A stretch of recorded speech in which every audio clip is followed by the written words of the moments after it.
할렐루야. 말씀을 함께 보겠습니다. 말라기 4장 1절에서 3절.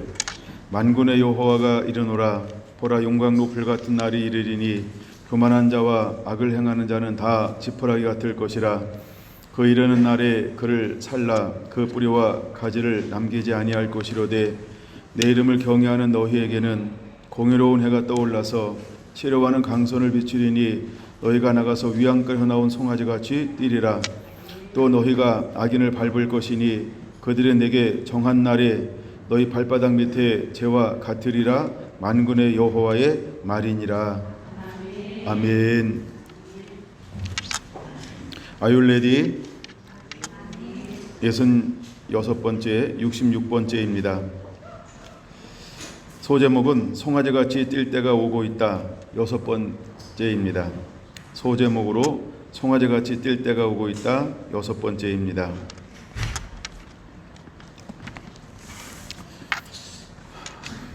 하나님께서 우리에게 영적인 권세와 능력을 부어 주었어요. 그래서 하나님은 예수 그리스도를 임금과 구주로 모신 사람을 어떤 존재로 만들었냐 하면 이기는 자. 할렐루야. 그래서 우리가 하나님의 자녀는 이기는 자입니다. 하나님께서 아담을 이 땅 가운데 만드시고 아담에게 하나님께 주신 축복이 뭐냐 하면 너는 이기는 자가 되라. 그걸 다른 말로 말하면 정복하고 다스리는 자가 되라고 하나님이 복을 허용하여 주었습니다. 그래서 우리가 이기는 자라고 하는 것은 어떤 의미가 있냐 하면 하나님께서 우리에게 주시고 누리기를 원하는 것을 그대로 회복해서 그 삶을 살고 있는 사람, 이게 이기는 겁니다. 우리가 이기긴 이겼는데 남은 게 아무것도 없다. 다시 재건하고 다시 세워야 된다. 그럼 이겨도 그렇죠? 이기는 자라고 하는 것은 하나님께서 우리에게 땅에서 번성하고 생육하고 번성하여 땅을 정복하고 지배하고 다스리라라고 했던 것처럼 이긴다라고 하는 것은 바로 그런 의미가 있는 것입니다. 근데 우리가 이제 신앙 고백을 합니다. 우리가 신앙 고백을 해요. 주는 그리스도시요 살아계신 하나님의 아들입니다. 그랬더니 하나님께서 반석 위에 교회를 세운대요. 근데 그 교회는 그 어둠의 권세가 이기지 못하는 교회가 될 것이다 라고 하나님께서 그렇게 약속해 놓으셨어요. 그럼 왜 우리가 신앙 고백에 세워지는 교회는 어둠의 영이 이기지 못할까요? 내가 주인 된 것이 아니고 하나님이 주인 됐기 때문에 그런 겁니다. 자기 마음대로 다스리는 것이 아니고 하나님의 뜻대로 하나님의 나라, 하나님의 통치가 임하는 곳이 되었기 때문에 그렇습니다. 그래서 하나님의 통치가 임하는 곳은 사단이 들어올 수가 없어요. 들어온다 할지라도 그가 이길 수가 없어요. 그래서 여러분, 우리는 내게 있는 그 권리, 내게 있는 권리가 있어요. 내가 하나님의 자녀가 되었잖아요. 그럼 내가 나사렛 예수의 이름으로 라고 말만 하면 그 말이 능력이 되는 거예요. 그러므로 마귀가 내 삶 가운데 들어왔어도 그는 더 이상 내 삶에서 관계할 게 없는 아주 연약한 존재가 되는 거죠. 근데 마귀가 하는 일이 뭐냐 하면 그는 속이는 자, 그는 거짓말장이라고 말하고 있고 거짓의 압이라고 요한복음 8장에 말하고 있는 것처럼 44절.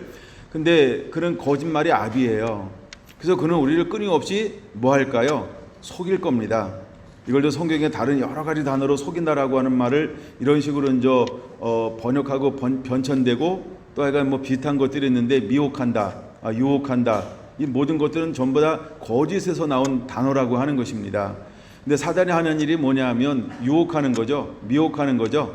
예, 그런 것처럼 우리가 그런 것에 속지 않는 자가 되어야 합니다. 그래서 우리에게 하나님이 주신 게 뭐냐 하면 권세와 능력을 주었어요. 그래서 우리의 싸움은 혈과 육에 대한 것이 아니고 하늘에 속한 악한 영들에게 대함이라 라고 말했습니다. 근데 우리는 이 땅에 살면서 끊임없이 자꾸 누구랑 싸우려고 하냐면요, 육과 육기 막 부닥치려고 합니다. 근데 우리의 싸움은 혈과 육에 대한 것이 아니라는 거예요. 우리의 싸움은 악한 영, 하늘에 속한 악한 영이라는 것을 깨달아야 합니다. 그래도 악한 영과 우리가 싸우는데 이제 우리가 하나님의 자녀가 되었고 하나님 나와 함께하면 그냥 우리는 이기게 되어져 있어요. 내가 세서 이기는 것도 아니고 내가 특별해서 이기는 것도 아니고요. 나와 함께 하신 그분이 그냥 이기기를 원하는 거예요. 그래서 우리는 이길 수밖에 없는 존재인 걸 믿으시기 바랍니다. 근데 이제 오늘 말라기 4장 2절에 보면 이제 여호와를 경외하는 자에게 공의로운 은혜가 떠올라서 하나님이 그에게 이제 치료하는 강선을 비춰주실 거예요. 그러면 그들이 나가서 마치 위안가에 나온 송아지 같이 뛰게 이제 사역하고 섬기며 살아가게 될 것입니다. 근데 그들이 어디로 갈 것이냐 하면요, 어둠이 있는 곳으로 갈 거예요. 죄가 있는 곳으로 갈 거예요. 압자가 있는 곳으로 갈 거예요. 환란이 있고 핍박이 있는 곳으로 갈 거예요. 메마른 곳으로 갈 거예요. 다른 말로 말하면 타락한 곳으로 갑니다. 죄가 있는 곳으로 갑니다. 어둠이 있는 곳으로 갑니다. 사단의 소굴로 들어가는 거예요. 마치 예수님께서 12 제자들을 부르시고 그들에게 성을 두루다니면서 추수할 일꾼이 없는 것을 보시고 이제 제자들에게 요구하죠. 너희는 추수하는 주님에게 청하여 추수할 일꾼을 보내어 주소서 하라 라고 말씀하시면서 제자들에게 이제 귀신을 쫓아내고 병을 고치는 권능을 나누어 주셨어요. 그러고 난 다음에 그들을 각 초로 둘씩 짝을 보내서 내어보내고 있습니다. 그때 그들에게 예수님께서 요구하는 것은 무엇이냐 하면 가라는 거예요. 그래서 가서 선포하라는 거예요. 그 다음에 그들을 치료하라는 거예요. 다른 말로 말하면 그들의 필요를 너희가 채워줘라, 이 의미가 있습니다. 마찬가지로 이제 송아지가 위안가에 나왔어요. 근데 뛴다라고 할 때 그냥 송아지가 뛰는 게 아니고 하나님이 이미 그에게 무엇을 비춰주었어요? 무엇을 주었어요? 무엇을 그에게 위임했어요? 치료하는 강선. 이제 하나님의 권능의 날개를 하나님의 그에게 덮어주었어요. 날개를 주었어요. 치료하는 능력을 부어주었어요. 그래서 우리가 그것을 가지고 뛴다라고 하는 건 뭐냐 하면 그걸 풀어놓으라는 거예요. 그걸 풀어놓으라는 거예요. 그것을 사용하라라고 하는 거예요. 그럴 때 놀라운 역사가 나를 통해서 하나님이 일하기를 원하시는 것이죠. 자, 근데 이제 우리가 송아지라고 할 때 이 송아지하고 대비되는 것이 있어요. 참 사단은요 정말 나빠요. 얼마나 나쁘냐 하면요, 비슷하게 해가지고요 마치 정통인데 정통이 아닌 것처럼, 정통이 사용하면 안 되는 것처럼 자꾸 거짓으로 만들어 놨어요. 예를 들어 이런 거죠. 정말 지금까지 있었던 수많은 이단들이 교회에 있는 좋은 용어들은 너무나 많은 걸 가져갔어요. 교회에서 사용할 수 있는 용어들 중에 너무나 많은 것들을 누가 차지하고 있냐면 이단들이요. 근데 정말 놀라운 건요, 이단들이 사용하는 용어를 정통인 교회가 사용하면 우리들끼리 싫어해요. 우리들끼리 손가락질해요. 요즘에 우리가 코로나 때문에 죽고 코로나 때문에 어려운 게 아니고 코로나 확진자 그러면 그쵸? 이거 비난하는 거, 그 시선, 이거 더 무섭다 그러잖아요. 그런 것처럼 이제 막 잘못된 이단들이 사용하는 용어를 정통인 교회가 사용하는 것을 굉장히 꺼려하고 있다라고 하는 거예요. 예를 들어 신천지, 얼마나 좋은 말이에요. 그쵸? 새하늘과 새 땅이란 말입니다. 근데 우리 이름 다 바꿔요. 그쵸? 예, 그냥 이름을 바꿔야만 돼요.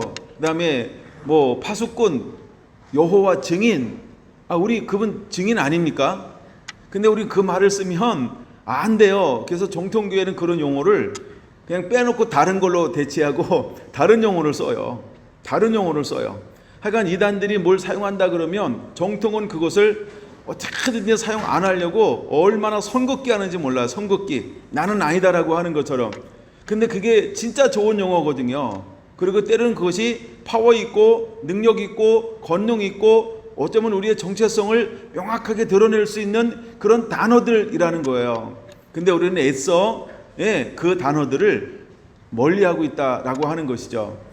왜 사단이 그런 걸 점령하는 것처럼 보일까요? 여러분, 우리는 스스로 두려워하기 때문에 그렇습니다. 우리가 잘못된 생각을 품고 있기 때문에 사단이 우리를 거짓말로, 미혹으로 현혹시켜도 그냥 우리는 사단에게 순응해 버립니다. 그래, 난 많으니까 넌 가져가 그거. 난 그때 지금부터 그거 안 쓸 거야. 왜? 그거 쓰면은 누가 뭐라 그래요? 교회 안에서, 그쵸? 우군끼리 그때부터 이제 전쟁이 벌어지는 거예요. 야, 너도 그러냐? 너도 그러냐? 이러면서 서로 이제 안에서 전쟁이 벌어지는 거죠. 여러분, 지금 우리 한국교회가 이런 상황에 놓여 있고 실제로 교회는 언제나 이런 전쟁을 하고 있습니다. 여러분, 제가 어릴 때부터 신앙생활을 했는데 어릴 때부터 들었던 것 중에 하나가 뭐냐면 계시록은 함부로 다루면 안 된다 이래가지고요.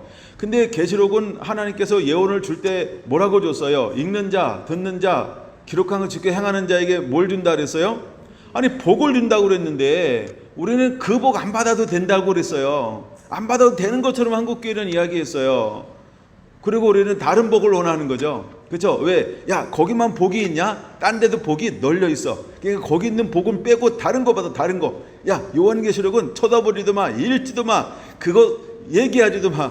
어디 가서 요한계시록 들었어요 그러면 이거 잘못된 데 아니야? 뭐 이러면서 야, 요한계시록은 어려워. 뭐 이러면서 요한계시록 어려운 걸로 우리가 취급해 버렸다는 거예요. 근데 하나님께서 사도 요한에게 계시를 줄 때 이거 어려운 걸로 줬나요? 다니엘처럼 덮어놓으라고 봉함하라고 줬나요? 이걸 열린 책으로 줬다는 거예요. 근데 여러분, 우리는 잘못된 가르침과 정통 때문에, 그다음에 요한계시록은 함부로 해석하면 안 된다라고 하는 거기 때문에, 또한 많은 잘못된 이단들이 요한계시록을 잘못되게 해석함을 통해서 문란을 일으켰다라고 생각하고 있기 때문에 우리는 뭐라고 그러는 거예요? 아, 이거는 함부로 보면 안 돼. 함부로 읽어서는 안 돼. 그러면 요한계시록은 우리가 말하는 정경 중에 하나인가요? 아니면 외경인가요? 그렇죠? 정경이죠. 아니, 우리가 스스로 정경이라고 설정해 놓고 우리 스스로 뭐 하게 했어요? 야, 그건 보지 마. 예, 야, 그거는 설교하지 마. 요한계시록은 알려고도 하지 마. 그러니까 요한계시록이 굉장히 어려운 책인 것처럼 우리가 스스로 만들어 놓았어요. 실제로 요한계시록이 어려운가요? 똑같습니다. 그럼 여러분, 마태복음은 쉽습니까? 아니다. 제일 많이 읽는 창세기 1장은 쉽습니까? 우리가 이제 교회 다니면 제일 많이 읽는 게 창세기래요. 그리고 신약에서는 요한복음을 또 제일 많이 읽는데요. 예, 마태복음 1장은 낳고 해가지고 건너뛰고 요한복음으로 간대요. 근데 여러분, 요한복음 1장이 쉽습니까? 요한계시록처럼 똑같아요. 그렇죠? 근데 우리는 스스로 이렇게 자기의 함정에 발등을 찍히고 있다라는 것이죠. 여러분, 코로나19를 통해서 우리가 스스로 발등을 찍고 있지 않은가 한번 우리를 뒤돌아봤으면 좋겠다라고 하는 의미가 있어서 이런 이야기를 한번 서두에 시작해 봅니다. 제가 지금 송아지 이야기를 좀 오늘 오전에 좀 더 하고 오후에는 이제 날개 그 치료의 권능에 대해서 한번 말씀을 나누려고 생각을 하고 있습니다. 그 시간 안에 맞출 수 있어야 되는데, 근데 분량이 좀 있기는 한데 하여간 가보겠습니다. 자, 하나님이 이제 마지막 때 쓰실 나올 사람들을 뭐라고 표현하고 있냐면 치료하는 강선을 바랬더니 그가 마치 위안가에 나온 송아지같이 뛸 거라고 말하면서 송아지로 우리를 표현하고 있다라고 하는 겁니다. 제가 지난 시간에 송아지에 대해서 한번 말씀을 나눴는데 송아지는 충성됨을 의미한다라고 말씀을 드렸어요. 그래서 송아지는 충성됨이라고 하는 거예요. 온전한 헌신과 온전한 순종으로 하나님 앞에 드려지는 제물, 그 다음에 송아지의 어떤 성품은 가축이라고 하는 것이죠. 예, 가축 중에서도 정결한, 그래서 하나님께서 마음껏 이렇게 쓰실 수 있고 사용할 수 있는 거룩함을 담아낼 수 있는 그런 동물이 바로 송아지라고 하는 것입니다. 그 다음에 송아지가 하는 역할 중에 하나가 뭐냐면 이제 레위기 1장에서 또 레위기 쭉 보면서 레위기에서 나오는 것처럼 우리가 우리를 대신해서 하나님 앞에 무엇으로 드려지냐 하면 제물로 드려지는 것이 바로 송아지였다라고 하는 것입니다. 근데 송아지를 번제로 드릴 때 송아지는 보통 누가 드렸냐 하면 제사장이나 가장 부유한 사람이 이제 송아지를 제물로 삼습니다. 근데 그러면 이제 송아지는 누가 제물로 삼냐라고 할 때 레위인들, 제사장들이 하나님 앞에 번제 예물을 드릴 때 번제라고 하는 것은 뭐냐 하면 전부를 태워서 하나님께 드리는 것입니다. 근데 보통 우리가 번제는 일상적인 예배와 똑같은데 하나님 앞에 나갈 때는 우리가 무엇이 있냐면 자범죄라고는 죄가 있어요. 그래서 죄를 전가시켜서 하나님 앞에 나를 온전한 제물로 드리는 것처럼 그 송아지에게 전가시켜서 전부를 다 태워서 하나님 앞에 드리는 것입니다. 그러면 하나님께서 어떻게 받으시냐면 기뻐 받으신다라고 레위기 1장은 말하고 있습니다. 근데 그 제물은 어떤 제물이어야 할까? 소는 어떤 제물이어야 할까? 송아지는 어떤 송아지였을까라고 했을 때 잃는데 그 흠없고 순전한 것 중에서 수컷이어야 한다. 이것은 우리가 나중에 이제 학자들은 말하죠. 예수 그리스도를 예표하는 것이다라고 말입니다. 그러니까 우리가 뭐 예표한다라고 하는 것까지 가지 않아도 하나님께서 무엇을 지정하고 있냐면 생축 중에서 잃는데 그 흠없는 순결한 숫 송아지를 내게 번제로 드려라 라고 이렇게 말씀을 하고 있다라고 하는 것입니다. 그래서 송아지는 구약에 어떤 의미가 있냐면 하나님 앞에 나아가는 길, 그렇죠? 하나님 앞에 나가는 길을 하나님께서 무엇을 통해서 열어놓았냐면 제물을 통하여 열어놓았어요. 근데 그 중에 대표적인 대표성을 가지고 있는 제물이 뭐냐면 송아지였다는 거예요. 소였다는 거예요. 소. 예. 그럼 소하고 대비되는 게 하나 있습니다. 그게 뭐냐면 황소입니다. 황소. 그러니까 우리가 생축, 그 다음에 야생, 이제 이런 걸로 약간 대비되는 것이 있는데, 근데 이제 우리가 황소라고 표현하는 이유는 뭐냐면 황소는 어떤 의미가 있냐면 길들여지지 않았다 이런 의미가 있어요. 그래서 보통 이제 사람들이 수많은 신들을 섬기는데 그 중에 또 하나의 대표적인 신이 뭐냐면 황소 숭배 사상이라고 하는 겁니다. 여러분 그것은 여러분들이 좀 자료를 찾아오면 네이버가 저보다 더 잘 가르쳐 줄 거예요. 예, 제가 여러 개 한번 읽었는데 그걸 제가 다 나누기는 제가 쓰고 싶은 시간이 너무 줄어들 것 같아서 그건 여러분들이 그냥 자료를 좀 찾아보는 게 좋겠다 이런 생각을 한번 했고요. 근데 황소라고 하는 것은 어떤 의미가 있냐면 길들여지지 않은 이 야수성을 가진 소를 우리가 황소 이렇게 표현하기도 합니다. 그 다음에 무제한의 강력한 힘을 가졌다 이런 걸 상징한다고 이야기하고, 그 다음에 강한 성욕과 생산 능력을 가진 것을 의미할 때 황소다 이렇게 표현하고 있고요. 그 다음에 왕성한 활동을 한다 뭐 이런 표현을 가지고 있다고 합니다. 그래서 이집트에서는 아피스라고 하는 황소의 상을 만들어서 실제로 그 황소의 상을 우상으로 섬겼습니다. 우상으로 그들을 섬겼어요. 그러면 출애굽하기 전에 거기서 400년 살 동안 이스라엘 민족은 무엇에 노출되었을까요? 무엇에 끊임없이 노출되었을까요? 아피스라고 하는 황소를 섬기는 그 우상 앞에 늘 그들이 노출되었다라고 하는 겁니다. 근데 그들은 내적으로는 무엇을 섬겼어요? 아브라함과 이삭과 야곱의 하나님을 섬겼어요. 그래서 단일 사상으로 그래서 그들이 고난받고 압제당할 때 누구를 향하여서 울부짖었어요? 아피스라고 하는 황소 우상 앞에 나가서 우리를 구원하소서라고 한 것이 아니고 그들은 누구 앞에 나갔어요? 아브라함의 하나님, 이삭의 하나님, 야곱의 하나님 앞에 나가서 뭐 했습니까? 호소했다는 거예요. 호소. 그러니까 하나님을 섬겼다는 거죠. 하나님을 섬겼다는 거예요. 근데 하나님을 섬기면서도 그들은 그 문화가 어디에 노출되었다? 아피스라고 하는 황소 사상에 황소를 섬기는 문화에 노출되었다라고 하는 것입니다. 자, 근데 결정적으로 이제 성경을 한번 찾아보기 시작할까요? 출애굽기 19장으로 먼저 넘어가 보려고 합니다. 출애굽기 19장으로 넘어가 볼게요. 출애굽기 19장을 보겠습니다. 3절 한번 볼까요? 출애굽기 19장 3절.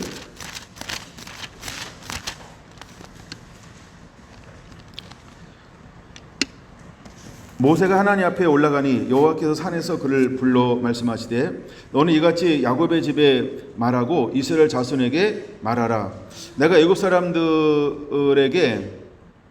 사람에게 어떻게 행하였음과 내가 어떻게 독수리 날개를 너희를 업어 내게로 인도하였음을 내가 보았느니라 라고 말을 하고 있습니다.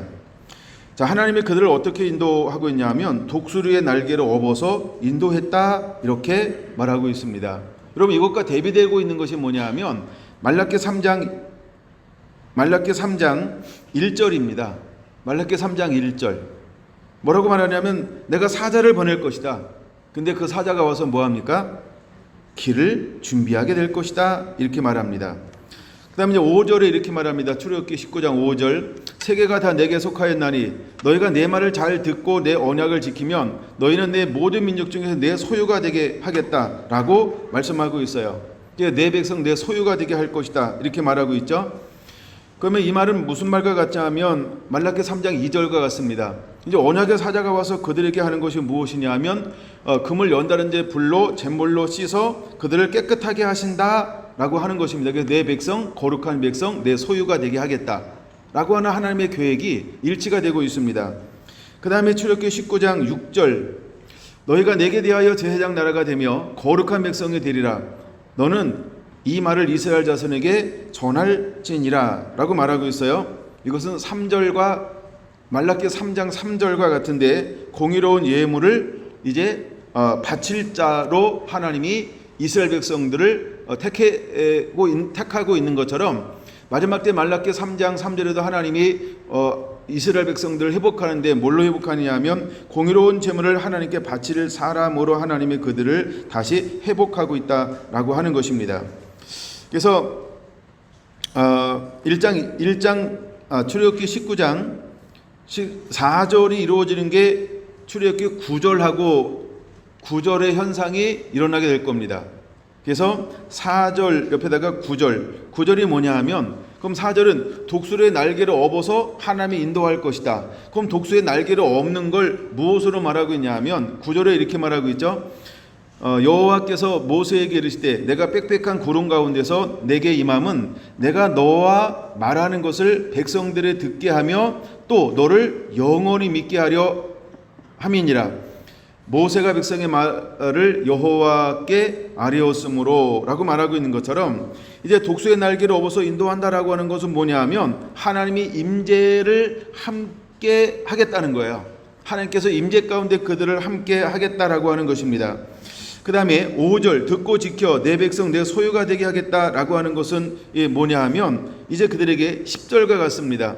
10절에 이제 하나님이 임재할 때 이스라엘 백성들이 어떻게 준비되어져야 할 것을 말하고 있는데 오늘과 내일 그들을 성결케 하며 그들에게 옷을 빨게 하고 준비하여 셋째 날을 기다리게 하라라고 하는 것입니다. 그러면 듣고 지키면 내 백성 내 소유가 되게 하겠다라고 하는 것처럼 이제 하나님이 임재할 때 그들이 무엇을 해야 할까? 아까는 말라기 3장 2절 이제 불로 잿물로 그를 씻어 깨끗하고 거룩하게 한다라고 말하고 있는 것처럼 이제 10절에는 스스로 성결케 하고 옷을 빨고 기다리게 하라.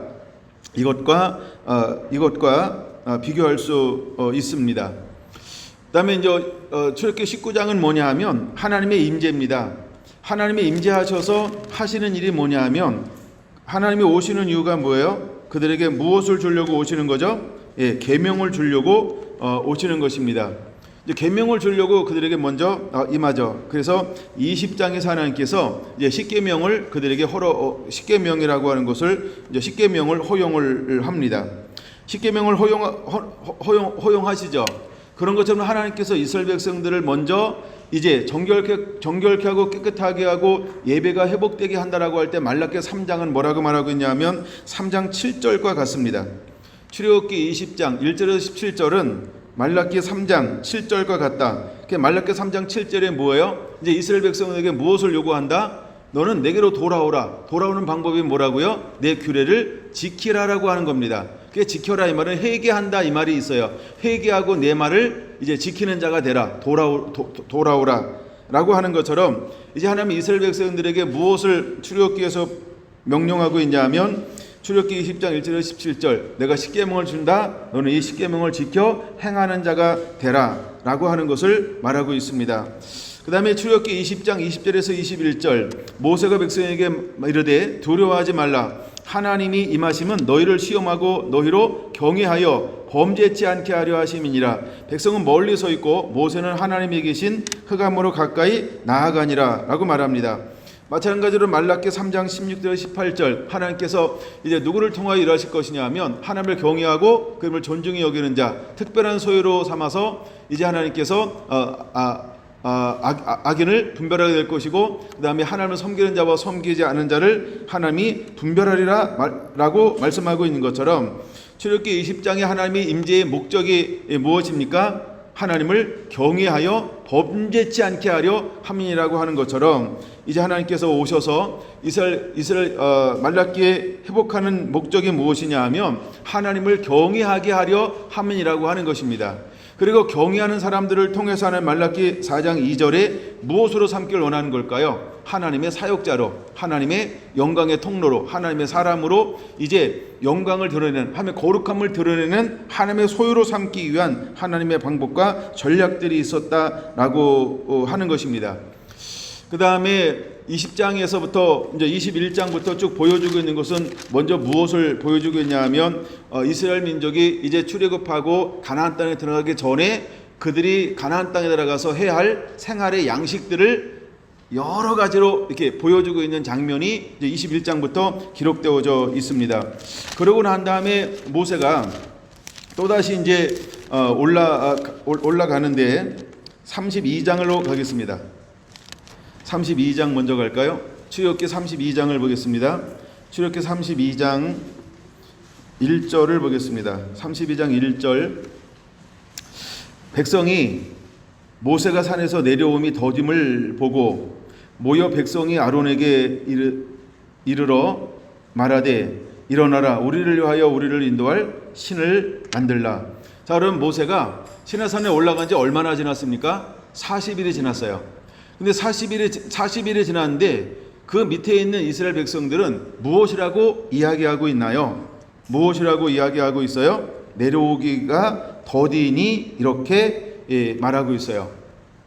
그럼 이것을 우리가 좀 더 참고하기 위해서 25장으로 넘어갔다 와야 이해가 빠릅니다.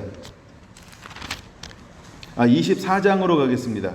24장을 한번 보고 넘어가야 이해가 빠릅니다. 24장 함께 우리 교독해 볼까요? 또 모세가 이르시되, 자, 모세에게 이르시되 너는 아론과 나답과 아비후와 이스라엘 장로 70명과 함께 여호와께로 올라와. 그렇죠? 올라와 멀리서 경배하고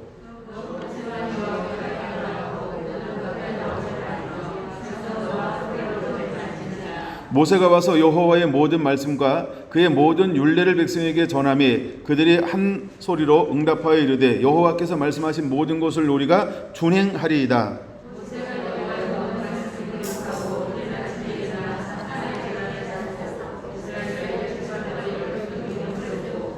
이스라엘 자손의 청년들을 보내어 여호와께 소로 번제와 화목제를 드리게 하고 언약서를 가려다가 백성에게 낭독하여 듣게 하니 그들이 이르되 여호와의 모든 말씀을 우리가 준행하리이다.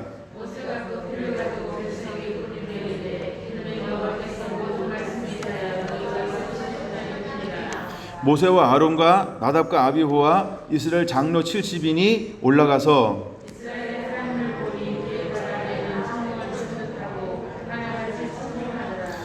하나님이 이스라엘 자손의 존귀한 자들에게 손을 대지 아니하셨고 그들은 하나님을 뵙고 먹고 마셨더라.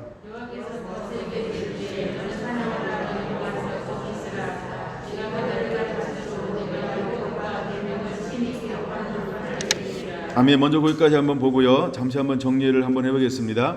자, 먼저 하나님의 산에 올라가는데 하나님께서 누구를 함께 올라가기 위해서 그들을 먼저는 불렀나요? 계명을 줄 때 하나님께서 부른 사람들이 있어요. 그 사람들이 누구냐 하면 21장 1절에 나오는 사람들이죠.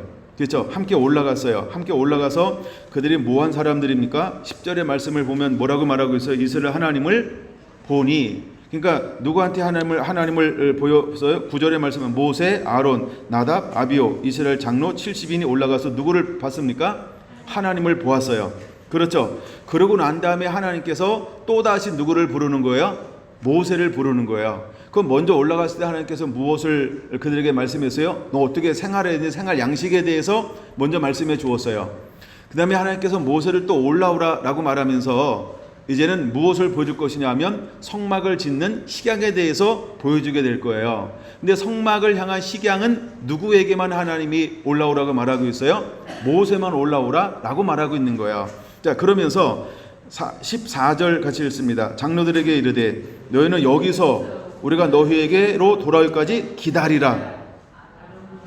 기다리라라고 하는 게 굉장히 중요합니다. 근데 누구한테 말한 거예요? 장로들에게. 그럼 그 당시 장로는 무엇을 지칭하는 말입니까? 지도자들이라는 말이에요. 그럼 지도자들에게 모세가 뭐라고 말했어요? 기다리라 이렇게 말했어요. 근데 기다리라라고 말했는데 기다리라라고 말했는데 아까 32장에 뭐라고 말한다고요? 40일이 지나가고 이제 40일에 가까워지고 있어요. 내려옴을 더딤을 보고 지도자들이 무슨 생각을 한 거예요? 기다리라. 인내해야 하는데, 신뢰해야 하는데, 그렇죠? 백성들을 안돈시켜야 되는데, 그럼 지도자들이 뭐 하기 시작한 거예요? 우리를 위하여 우리의 신을 만들자. 왜? 두렵다. 이런 마음이 들었다는 거예요. 여러분, 오늘날 우리가 어떤 환경에 변화가 온다 할지라도 흔들리지 않는 하나님의 사람들이 되기를 축원합니다.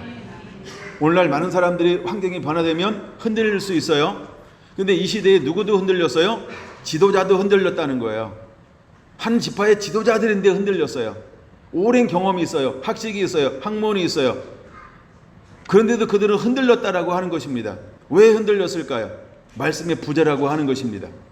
그러면 오늘 우리가 여러 가지 환경이 바뀌고 여러 가지 이제 변화가 왔을 때 여러분 우리는 어떤 하나님의 사람이 되어야 할까요? 흔들리지 않는 자가 되어야 합니다. 제가 뭘 나누려고 하는지 이해가 되시는지 모르겠어요. 여러분과 어떤 변화가 있어도 흔들리지 않는 자가 되기를 축원합니다. 그래서 그들에게 하나님께서 14절 그 다음 거 보세요. 아론과 훌이 너희와 함께 하리니 무릇 일이 있는 자는 그에게로 나아갈지니라. 할렐루야. 그래서 무릇 일이 있는 자는 누구에게로 나가라고 말하고 있어요? 아론과 훌에게로 나가라 라고 말하고 있어요. 그 다음에 이제 15절 모세가 산에 오르매 구름이 산을 가리며. 그럼 이제 다른 사람은 올라가지 않고 누구만 올라갔다는 걸 보여주고 있어요? 네, 모세가 올라간 걸 보여주고 있는 거예요. 여호와 영광의 신의 산 위에 머무르고 구름이 여세 동안 산을 가리더라.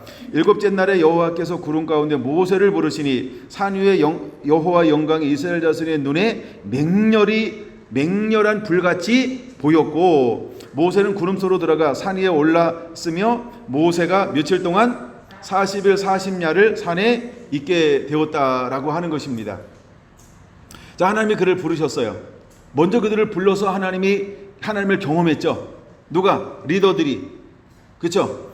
근데 이제는 그들을 밑에서 기다리라고 말하고 있고 하나님이 누구만 불렀어요? 모세만 불렀어요. 여러분, 우리에게 이런 일이 있을 때 우리는 어떤 신앙과 어떤 믿음으로 정말로 무장하고 있어야 될까?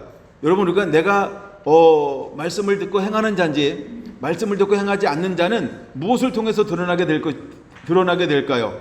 반드시 이런 것들이 환경 속에서 드러나는 환경이 허용될 거라는 것입니다. 그때 여러분 우리는 의심하지 않아야 합니다. 두려워하지 않아야 합니다. 염려하지 않아야 합니다. 근심하지 않아야 합니다. 자기 생각하지 않아야 합니다. 소설 쓰지 않아야 합니다. 그렇죠? 우리는 다른 사람의 말에 귀를 기르는 것이 아닙니다. 하나님의 말씀에 귀를 기르는 자가 되어야 할 줄로 믿습니다. 다른 사람의 말을 기울이면 사단은 뭐하는 압이라 그랬어요? 거짓의 압입니다. 그는 거짓의 압이라고 하는 거예요. 그는 거짓말을 만들어내는 존재라고 하는 거예요. 그래서 계속해서 거짓을 들으면 우리 안에 무엇의 사자피가 될까요? 두려움, 염려, 근심, 내가 잘하고 있는 건가? 불안함, 의심, 이런 것들이 끊임없이 우리에게 밀려오게 되어져 있습니다. 그래서 우리가 사단이 이용하는 것 중에 하나가 뭐냐면 그런 것들을 만들어낸다는 거예요. 그런 분위기를 만들어낸다는 거예요. 그래서 다시 한번 그럼 이제 32절로 넘어가서 이제 그런 것들을 만들어내요. 그러니까 내려옴을 32장 1절 내려옴을 더딤을 보고 그쵸? 백성들이 모여 누구에게? 아론에게 이르되라고 말합니다. 그게 무슨 문제가 있으면 누구에게로 가라고 말했어요? 아론과 훌에게로 가라 이렇게 말을 했으니까 누구에게로 가는 거 맞습니까? 아론에게로 가는 거 맞습니다. 근데 이때 이제 굉장히 중요합니다. 백성들이 무엇을 요구하나요? 우리를 위하여 우리를 인도할 신을 만들라. 이 모세는 곧 우리를 애굽에서 인도하여 낸 사람은 어떻게 되었는지 알지 못함이니라 이렇게 말하고 있어요. 그랬더니 아론이 그들에게 이르되 너희의 아내와 자녀의 귀에서 금고리를 삐어 내게로 가져오라. 모든 백성이 그 귀에서 금고리를 삐어 아론에게로 가져가매 아론이 그들의 손에서 금고리를 받아 부어서 조각칼로 새겨 금송아지 형상을 만드니 이제 그게 오늘 포인트죠. 금송아지 형상을 만들었어요. 그러면 금송아지 형상은 어디에 숨어 있었던 거라고 아까 말씀드렸어요? 그들은 여전히 누구에게 호소했습니까? 아브라함과 이삭과 야곱의 하나님 앞에. 근데 그들은 어떤 문화에 노출되었다? 그렇죠? 우상숭배. 예, 우상숭배 문화인데 그 중에 하나가 뭐냐면, 예, 송아지를 섬기는 아피스라고 하는 이 송아지를 섬기는 황소를 섬기는 문화에 노출되었어요. 근데 황소는 굉장히 강하고, 그 다음에 때로는 풍성하고, 때로는 생명과 부활을 상징하기도 하고, 때로는 번성을 상징하기도 하고, 어떤 이런 거를 상징성을 가지고 있어요.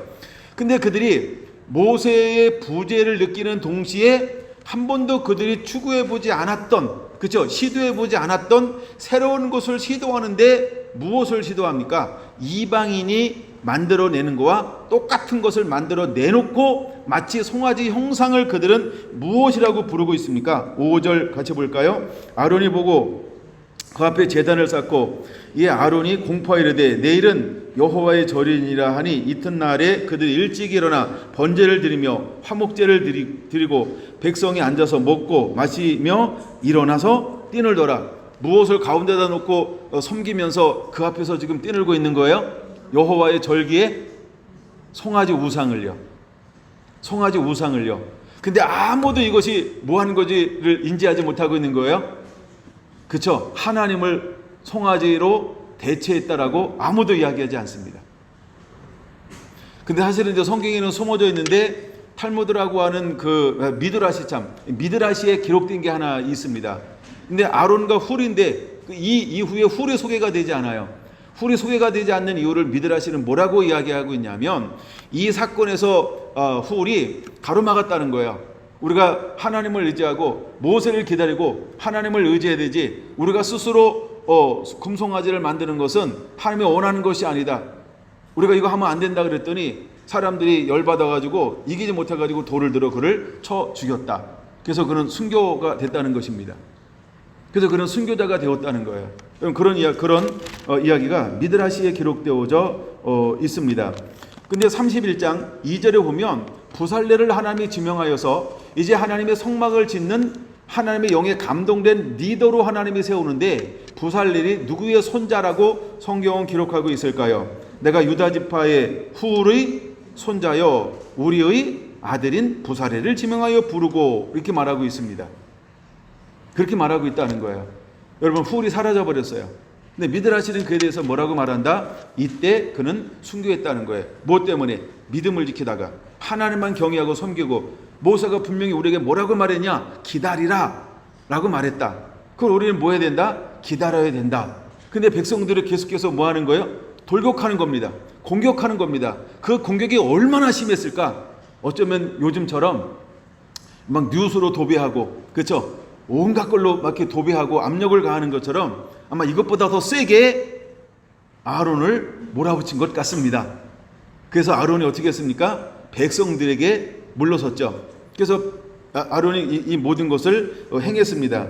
그리고 아론은 이 모든 것들을 누구한테 돌리고 있습니까? 백성이라고 하는 이렇게 핑계를 대고 있는 것을 볼 수 있습니다.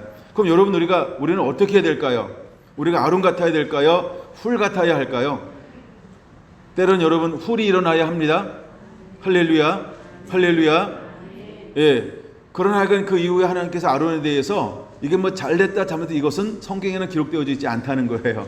이건 좀 우리가 많은 어떤 연구가 필요한 부분이지만 그러나 하나님의 초점을 어디다 두고 있는지를 우리가 깨달아야 한다는 것입니다. 이 결과로 인해서 몇 명이 죽게 되냐면 28절 보겠습니다. 28절 시작. 레위 자손이 모세의 말대로 행하며 이날의 백성 중에서 3,000명 가량이 죽임을 당하지라 라고 말하고 있습니다. 근데 이 일에 헌신한 사람이 누구냐면 레위 지파라고 하는 것입니다.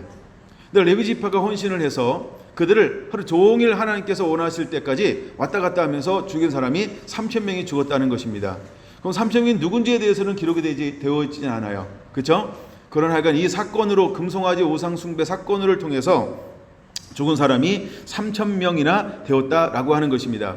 그럼 제가 전하고 싶은 것을 한번 간략하게 요약을 하는 게 여러분들은 이해하기가 빠를 수 있어요. 시간도 관계상. 무엇이냐면 자, 하나님이 이제 출애굽을 시켰어요. 그리고 그들에게 하나님께서 시내산에서 오기까지 그들에게 무엇을 보였나요? 나는 어떤 하나님인지, 예를 들어 표적과 기적과 이적과 또한 그들의 모든 필요를 채우시고 공급하시고 인도하시는 하나님, 하나님께서 날개를 품으시고, 그렇죠? 어떤 것도 그들에게 뭐랄까 이렇게 공격하지 못하고 빼앗지 못하고 잃어버리지 않고 모든 필요를 채워주심으로 하나님이 날개 아래 품고 그들을 인도하고 있습니다. 그럼에도 불구하고 그들에게는 무엇을 만날 수 있냐면 위기를 만날 수 있다는 거예요. 그럼 위기를 딱 만났을 때 내가 하나님을 모세의 말대로 기다려라 해서 기다릴 것이냐, 아니면 두렵고 떨어서 무서워라는 단어를 제가 아직 안 봤죠. 그러니까 그들이 무서워서 무엇을 만듭니까? 스스로 무엇인가를 만들어내요. 무엇인가를 두려워서 그걸 만들어내고 있다는 거예요. 그럼 여러분은 이런 상황을 만났을 때 여러분 어떤 마음을 취할 것입니까? 이건 우리가 생각으로 내린 게 아니에요. 실제로 그 상황을 딱 만나면 여러분 정체성이 드러나는 겁니다. 내가 알곡인지 내가 가라지인지. 이제 여러분 우리는 점점 우리의 정체성이 명확해야 할 줄로 믿습니다. 우리가 정체성이 명확하지 아니하면 우리가 살아남지 못할 수도 있습니다. 우리는 점점 우리의 정체성을 확실하게 해야 합니다. 내가 정말 주님만을 따르든지 아니면 은근슬쩍 타협하든지, 이건 둘 중에 하나가 이제 갈라지게 될 것입니다. 그럼 여러분의 현재 정체성은 어떤 정체성을 가지고 있냐라고 하는 겁니다. 자, 그 다음에 두 번째 보고 싶은 게 뭐냐면, 이제 하나님의 새로운 어떤 그 시작을 할 때마다 항상 무엇이 공격이 오냐면 마귀의 공격이 온다는 겁니다. 근데 마귀의 공격이 오는데 마귀는 무엇으로 대체합니까? 우리에게 익숙한 것으로 대체해 버린다는 것입니다. 익숙한 것. 그 익숙한 게 뭐였습니까? 자, 그들이 애굽에서 있을 때는 그 고난받고 고역으로 시달릴 때 아브라함과 이삭과 야곱의 하나님께 호소를 했습니다. 그렇죠? 근데 하나님께서 누구를 보내셨어요? 이제 모세를 하나님께서 지도자로 보내셨어요. 근데 모세를 통해서 뭐가 나타납니까? 하나님의 능력, 그렇죠? 표적과 이적과 기적과 너무너무 놀라운 것들이 막 일어나요. 그때는 그들은 누구를 의지하기 시작합니까? 하나님을 의지한다고 하면서 실제로 그들의 마음은 어디에 있는 거예요? 보이는 모세를 의지하는 거예요. 여러분, 사람이 우상이 될 수 있는 게 이런 경우입니다. 사람이 우상이 될 수 있는 게 이런 경우예요. 여러분들은 저를 의지하는 게 아니고 저 뒤에 있는 하나님을 의지하는 자가 되어야 할 줄로 믿습니다. 할렐루야. 할렐루야. 제 손을 바라보는 것이 아니고 여러분이 하나님을 바라보게 되기를 예수님의 이름으로 축원을 드립니다. 웃자고 하는 얘기입니다. 기도 한 번 더 받으려고 노력하지 마시고 하나님을 바라보시기 바랍니다.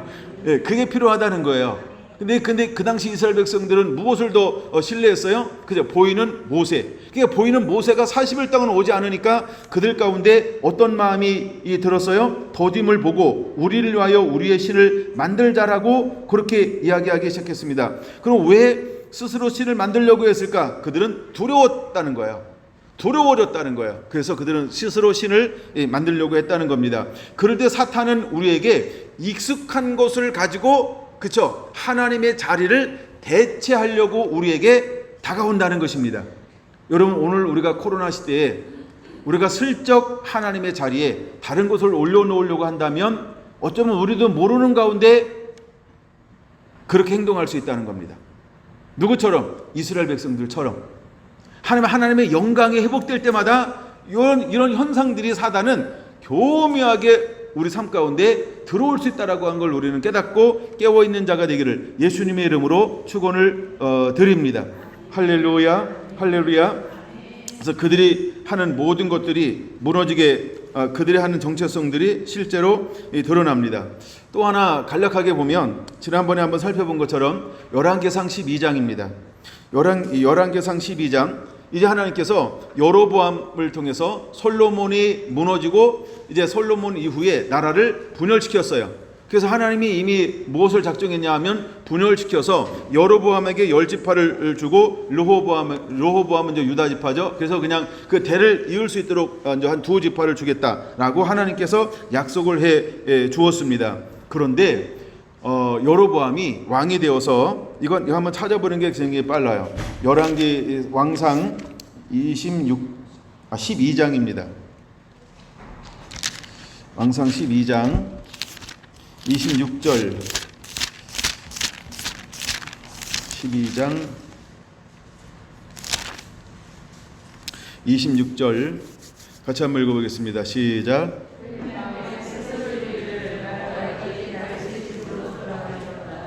예, 27절까지 만일 이 백성이 예루살렘에 있는 여호와의 성전에 제사를 드리고자 하여 올라가면 이 백성의 마음이 유다 왕 된 곧 그들의 주 르호보암에게로 돌아가서 나를 죽이고 유다 왕 르호보암에게로 돌아가리라 하고. 그럼 이걸 다른 말로 말하면 제가 뭐라고 표현했어요? 두려움이라는 표현을 썼어요. 처음에는 그냥 두려움이 한 번에 오는 건 아니죠. 처음에 의심이 일어나요. 그럼 불안해져요.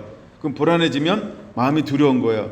두려우면 잘못된 행동을 하게 되어져 있다. 제가 지난번에 그렇게 한번 설명한 것 같은데, 그럼 이제 르호보암 안에는 어떤 마음이 들어왔어요? 예, 두려운 마음이 들어왔어요. 두려운 마음이 오니까 분명히 그 앞에서 뭐라고 말씀했어요? 솔로몬의 실정으로 말미암아 그 나라를 빼앗아서 내가 너에게 줄 것이다 라고 하나님께서 똑같이 예언해 줬다고 말씀드렸잖아요.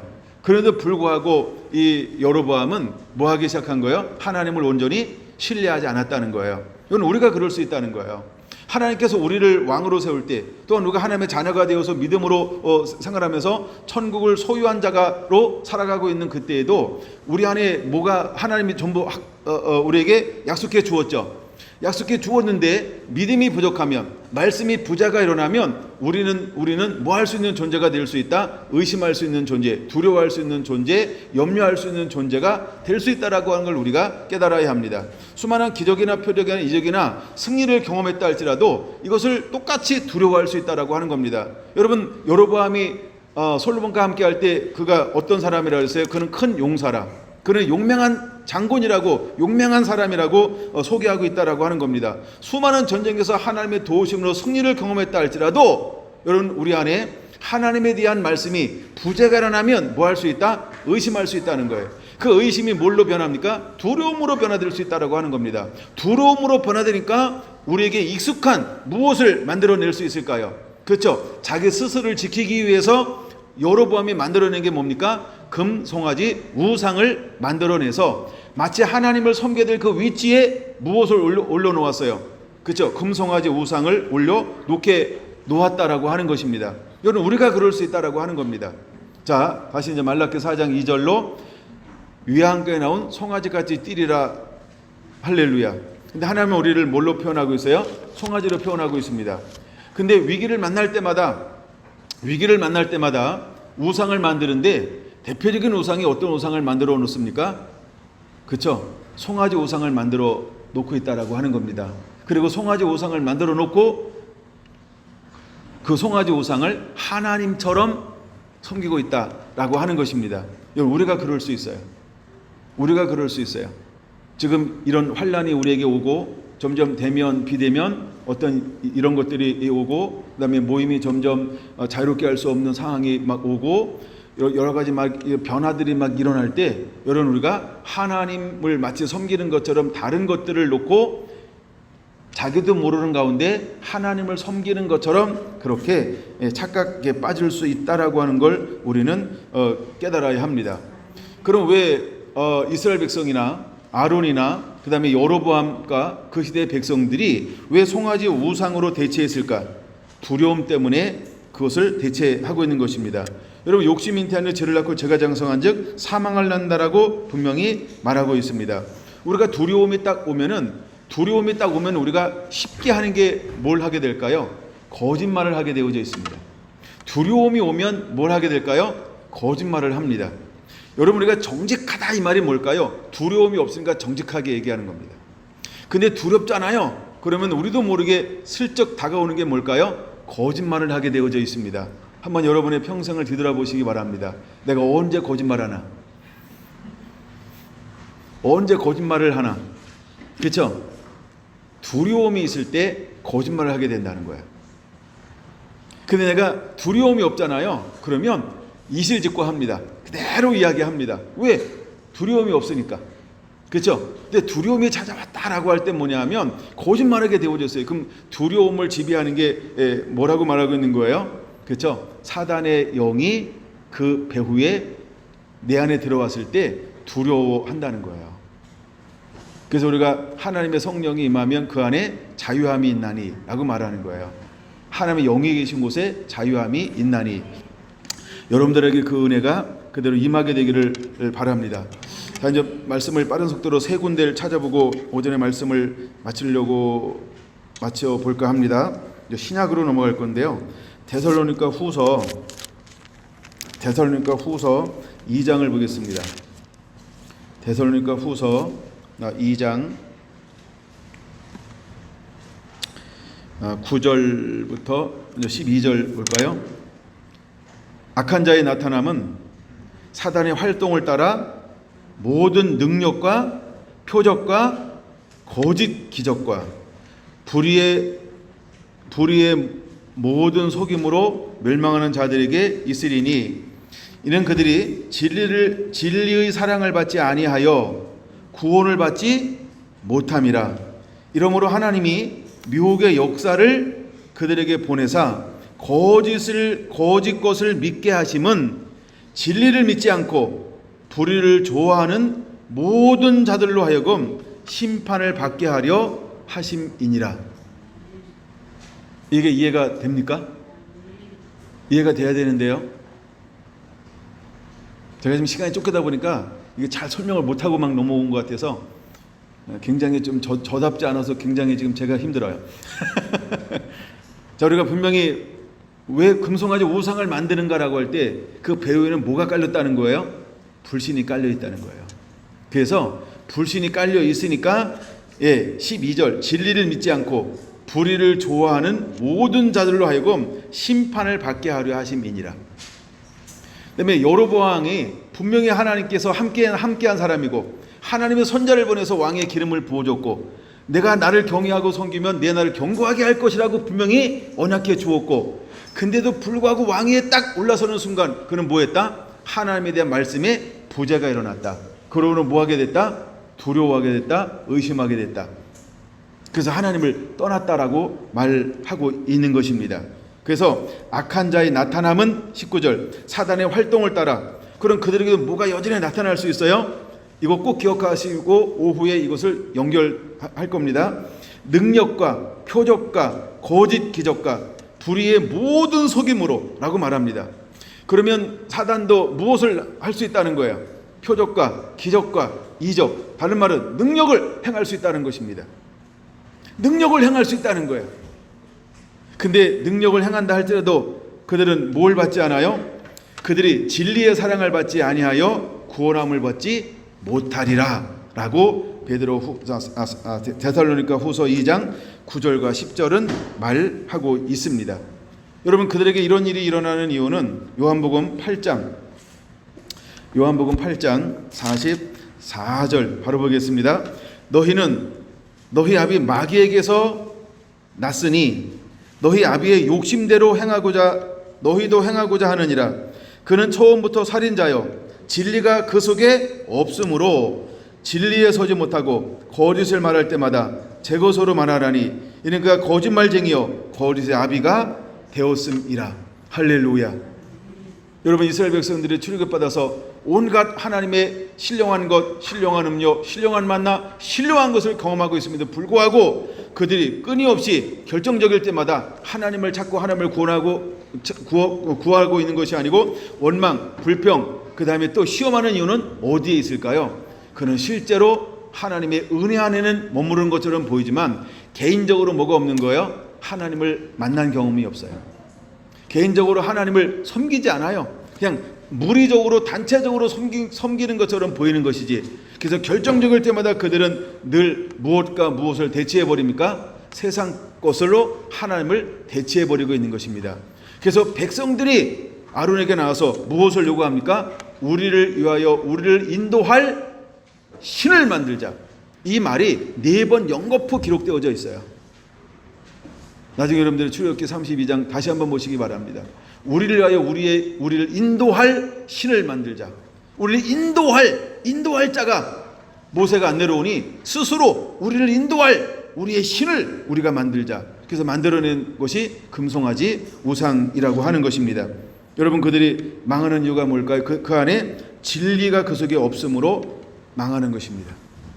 진리가 그 속에 없으므로. 그래서 하나님께서는 모세를 부르고 이스라엘 지도자를 함께 불러서 그들에게 무엇을 명령했어요? 그들이 어떻게 생활해야 하는지, 생활 양식에 대해서 함께 70인 제자와 그 다음에 아론과 나답과 아비후를 함께 불러서 전부 하나님과 대면하여서 말씀을 선포했습니다. 그러고 나서 이제 성막에 가는 것을 보여줄 때는 모성을 올라오라고 그랬습니다. 말씀을 그들이 받았어요.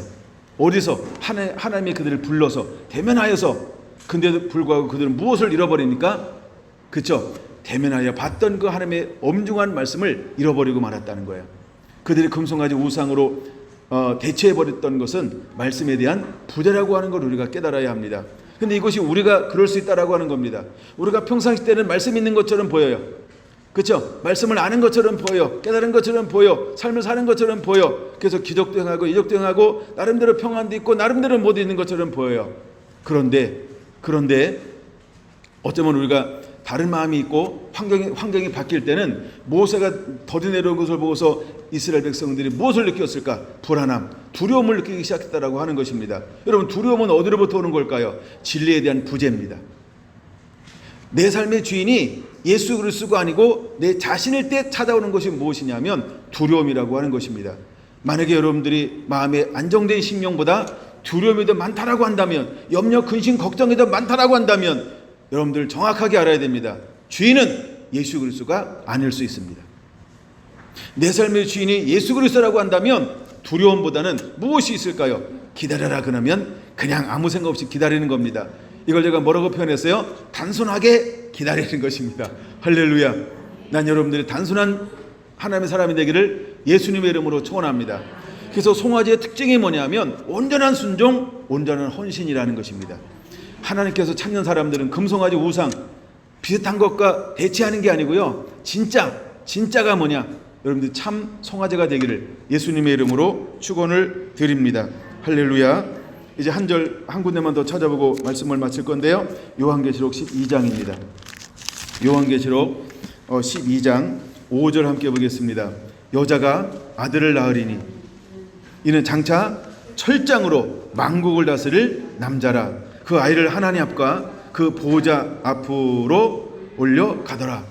지난 시간에 제가 철장 권세에 대해서도 한번 이렇게 말씀을 잠깐 나눴죠. 근데 이 남자는 철장으로 만국을 다스릴 남자라. 이런 누구를 예표한다고? 예수 그리스도를 예표한다. 우리가 이렇게 그냥 알고 있으면 좋을 것 같아요. 자, 그럼 이제 7절부터 보겠습니다. 하늘에 뭐가 있을 겁니까? 전쟁이 있으리니 미가엘과 그의 사자들이 용과 더불어 싸울세 용과 그의 사자들도 싸우나 이기지 못하여 다시 하늘에서 그들이 있을 곳을 얻지 못한지라. 큰 용이 내쫓기니 옛뱀 곧 마귀라고도 하고 사단이라고도 하며 온 천하를 깨는 자라. 그가 땅으로 내쫓기니 그의 사자들도 그와 함께 내쫓기니라.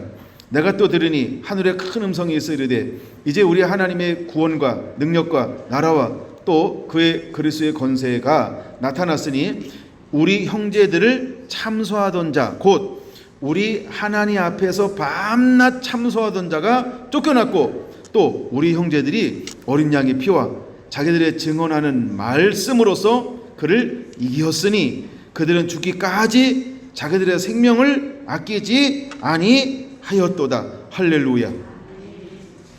자, 이런 일이 실제로 일어날 것입니다. 이런 일이 실제로 일어날 것입니다. 자, 이런 일이 실제로 일어날 때 우리가 이기는 방법은 오직 하나밖에 없어요. 우리가 무엇으로 이길 수 있습니까? 무엇으로 이길 수 있습니까? 11절이 핵심이죠. 무엇으로 이깁니까? 어린 양의 피와 자기들의 증거하는 말씀으로 이길 수 있는 것입니다. 근데 이기는 방법이 있어요. 이기는 방법이 있는데 어떻게 이길 수 있는 겁니까? 그들은 죽기까지 자기들의 생명을 아끼지 아니했다는 거예요. 그럼 생명을 아끼지 않을 때 내 안에 들어올래야 들어올 수 없는 게 있어요. 그게 뭘까요? 두려움이라는 겁니다. 두려움이라는 것입니다. 두려움이라고 하는 것입니다. 여러분, 내가 내일을 걱정하고 내일을 염려하잖아요. 그러면 두려워요. 근데 내 몸을 하나님이 원하시는 온전한 번제물로 전부를 다하여 하나님께 드렸어요. 그럼 내가 있어요, 없어요? 없어요. 머리는 없는데 실제는 살아서 꿈틀꿈틀 걸지 몰라요? 그게 가짜예요. 여러분, 이 11절을 여러분들이 그냥 그대로 묵상하시길 바랍니다. 그래서 자기를 부인하고 자기 십자가를 지지 않고는 따라갈 수가 없는 거예요. 왜? 사단은 그것을 알아요. 내가 진짜인지 내가 가짜인지, 내가 하나님을 섬기는 것을 송아지 우상으로 대체할 것인지, 아니면 내가 송아지처럼 함께 붙들려서 충성되게 쓰임받을 것인지를 누구도 안다? 사단도 알아요. 근데 누구도 아신다? 하나님도 알아요. 그럼 여러분의 정체성은 무엇입니까? 여러분의 정체성은 무엇입니까? 여러분 정말 이기는 자입니까? 여러분은 이기는 자입니까? 아니면 교묘하게 여러분 스스로를 속이고 있습니까? 우리가 평탄할 때는요, 평화로울 때는요, 스스로 속일 수 있어요. 왜? 몰라요, 속여도. 그쵸? 누가 와가지고 당신 진짜야? 당신 진짜야? 그러면 그 상황이 안 만나는데 진짜지 이런다고 그게 진짜인지 가짜인지 그걸 어떻게 알아요? 그쵸? 그런 환경이 오면 반드시 드러나게 되어져 있습니다. Are you ready? 여러분, 이 준비가 명확하게 되어져 있어야 합니다. 이 명확하게 되어져 있지 않으면 우리는 이길 수가 없습니다. 12절, 그러므로 하늘과 그 가운데 거하는 자들은 즐거워하라. 그러나 땅과 바다는 화있을진저 이는 마귀가 자기 때가 얼마 남지 않은 줄을 알므로 크게 분내어 너희에게로 내려갔음이라 하더라. 14절, 그 여자가 큰 독수리의 두 날개를 받아 광야 자기 곳으로 나아가서 거기서 그 뱀의 낫을 피하여 한 때와 두 때와 반 때를 양육받으매라고 말합니다. 그럼 여기서 말하는 독수리의 큰 날개를 받았다, 이게 뭐와 같을까요? 말라기 4장 2절 이렇게 적어 놓으시면 돼요. 말라기 4장 2절과 같은 거예요. 여호와를 경외하는 너희에게 공의로운 해가 떠올라 치료하는 강선을 비추리니, 이게 치료하는 강선이 뭐라고요? 날개. 그래서 하나님께서 날개의 권능을 그에게 부어줘요. 그 권능을 딱 받으니까 그가 너희가 권능을 받은 너희가 위안간에서 이제 어떤 우리의 이제 부름받지 않는 삶에서 이제 나와서 송아지 같이 뛴다 이 말은 사역하게 될 것이다. 이 부분은 제가 이제 오후에 설명을 충분하게 드리겠습니다. 17절 마지막 보겠습니다. 용이 여자에게 분노하여 돌아가서 그 여자의 남은 자손 곧 하나님의 계명을 지키며 예수의 증거를 가진 자들과 더불어 싸우려고 바다 모래 위에 서 있더라. 그럼 이제 누구랑 싸우려고 서 있을까요? 송아지 같이 뛰는 자, 마지막 때 사역자, 아버지 마음을 자녀에게로, 자녀의 마음을 아버지에게로 돌이키게 할 공의로운 해가 떠올라 치료하는 강선을 가지고 나가는 하나님의 권능과 능력을 가지고 나아가는, 그 안에 생명수 샘을 가지고 나아가는 이 마지막에 하나님의 사역자들과 싸우려고, 그렇죠, 서 있을 거라고 하는 겁니다. 근데 이 송아지같이 뛰는 이 송아지는 무엇으로 무장하고 있을까요? 17절에도 두 가지를 말합니다. 명확하게 곧 하나님의 계명을 지키며, 그게 중요한 거예요. 두 번째, 예수의 증거를 가진 자들. 그럼 여러분, 우리는 무엇으로 무장하고 있어야 될까요? 하나님의 계명을 지키는 자, 예수의 증거를 가진 자가 되어야 할 줄로 믿습니다. 이 말은 진짜가 되어야 한다 이 말입니다. 이 말은 진짜가 되어야 한다 이 말입니다. 할렐루야. 여러분들에게 이런 은혜가 주어지게 되기를 예수님의 이름으로 축원을 드립니다. 아멘.